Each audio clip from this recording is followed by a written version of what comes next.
thoughts. Want to go to Senator Mike Braun in the middle of all of this. The Indiana Republican joins us on the phone. Senator, thank you for taking the time. Well, the president's made it clear, as you know, and your Democratic colleagues have made it clear, that despite the strength in that employment report and that we don't need this, that they want this and they will likely get this. What do you say? Well, they're definitely going to get it. I'm literally here in the last 3 or 4 votes. We've been up all night.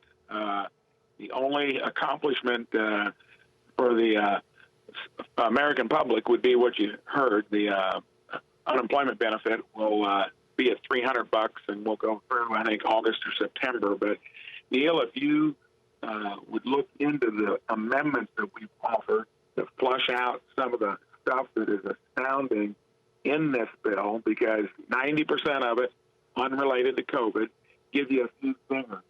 There was one item for just a small amount in today's denomination, $390 million, was for the administrative fees associated with the underlying authorization of $70 million for the SBA. There was a group of ag loans that were not only forgiven by ethnicity, but given a 20% dividend to boot.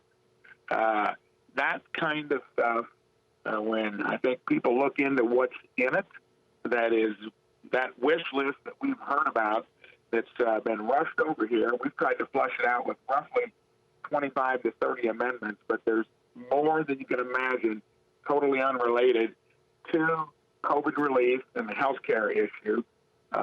Economy's rebounding back in the states that had good business climates and didn't have these massive shutdowns in relation to the disease itself. And I think we do see it started to tick up. I think it'll be sudden, but it's steady over the next year or two. And what do we have? 5 to 10% predicted GDP growth for the first quarter. I don't need to explain what all that might mean when it comes to inflation raising its head, and where it's simply not needed. We're borrowing every penny of it to boot.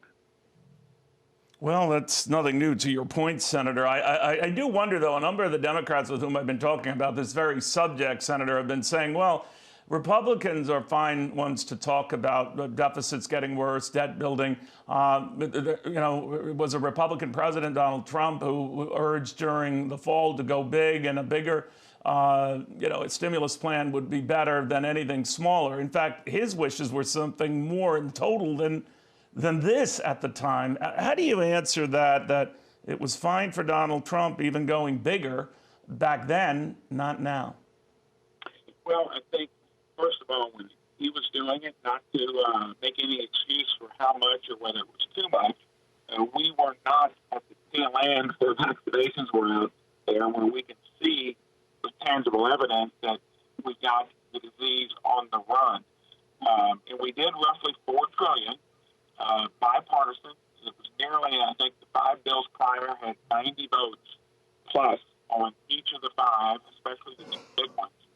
And, you know, I think you could make the case that in general, though, this place runs with trillion-dollar structural deficits related mostly to Social Security. And there are only 4 or 5 of us, Neil, that vote in ways that would show that that is an issue. That's a problem that preceded Trump.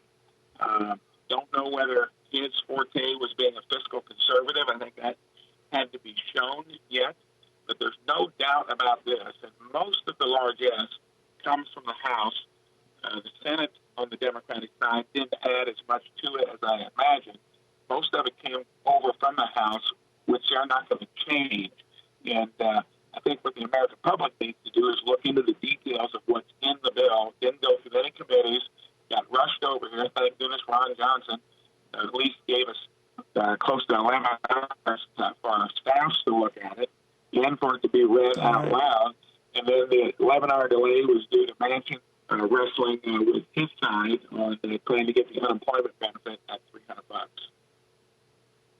Okay, we'll watch it very closely. Senator, I know you're in the middle of all of that, and this vote-a-rama will go on maybe for hours more, but a vote, it looks like, it, to your point, might be had tonight. We'll see. Mike Braun, the Indiana Republican senator.